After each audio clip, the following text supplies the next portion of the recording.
Good morning. সকালে ঘুম থেকে উঠুন, হাঁটুন, হাঁটার পরে একটু এক্সারসাইজ করুন, ওতে আপনার শরীর ভালো থাকবে।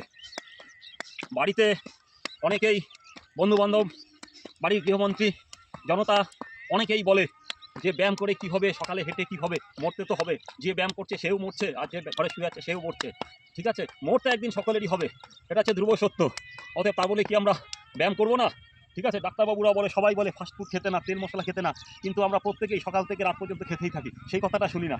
যখনই এক্সারসাইজের কথা বলা হয় তখন অনেকে গৃহমন্ত্রী বা গৃহকর্ত্রী বা তাদের খুব কাছের, হ্যাঁ, অনেকের আবার গৃহকর্ত্রীরা বাড়ির মেরুদণ্ড হয়, তাদেরকে যখন বলা হয়, বিশেষ করে আমার গৃহমন্ত্রীকে যখন আমি বলি, হ্যাঁ চলো সকালবেলা একটু হাঁটাহাঁটি করো, শরীরটা ঠিক থাকবে, তখন উনি এক গাদা ভাষণ দিয়ে দেন, বলেন সারাদিন ধরে বাড়ির কাজ করি, একবার ওপরে উঠি একবার নিচে যাই, হ্যাঁ রান্নাঘরে হাঁটাহাঁটি হয়।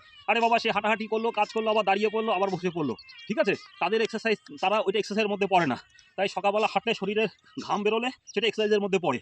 আবার অনেকে বলবে, শুনবেন, কই আমি তো প্রতিদিন বাজারে হেঁটে হেঁটে যাই। তার হাঁটাটা জেন্টালিজম হাঁটা হচ্ছে, তার মাথায় চিন্তা আছে ক টাকার বাজার করবে, কী করবে না করবে, সেই চিন্তা করতে করতে।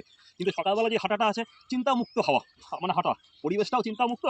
হ্যাঁ, বেশ সকালবেলা সূর্যের আলো পাবেন, হ্যাঁ স্নিগ্ধ পরিবেশ, আপনি জোরে হাঁটবেন। ঠিক আছে, এই যে যেমন আমি প্রায় 4 কিলোমিটার মতন হেঁটে এলাম, হেঁটে এলে একটু কসরত করে নিচ্ছি। ঠিক আছে, ঘন্টাখানেক নিজের জন্য সময় কি আমরা দিতে পারি না? তাই একটু প্লিজ সবাই সময় দিন। তা আমি এই যে হেঁটে এসে একটু আজকে পেটের ব্যাপারটা দেখিয়ে দিচ্ছি, কী করে পেটের চর্বিটা কমানো যায়। ঠিক আছে, এই এক্সারসাইজটা করবেন, দেখুন পেটের চর্বি কমে যাবে।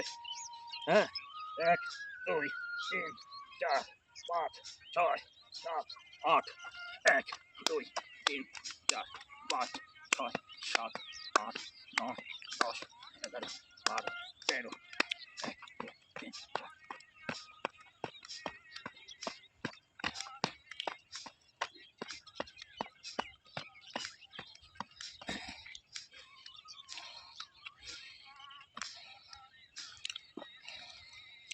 নমস্কার, ধন্যবাদ। নমস্কার।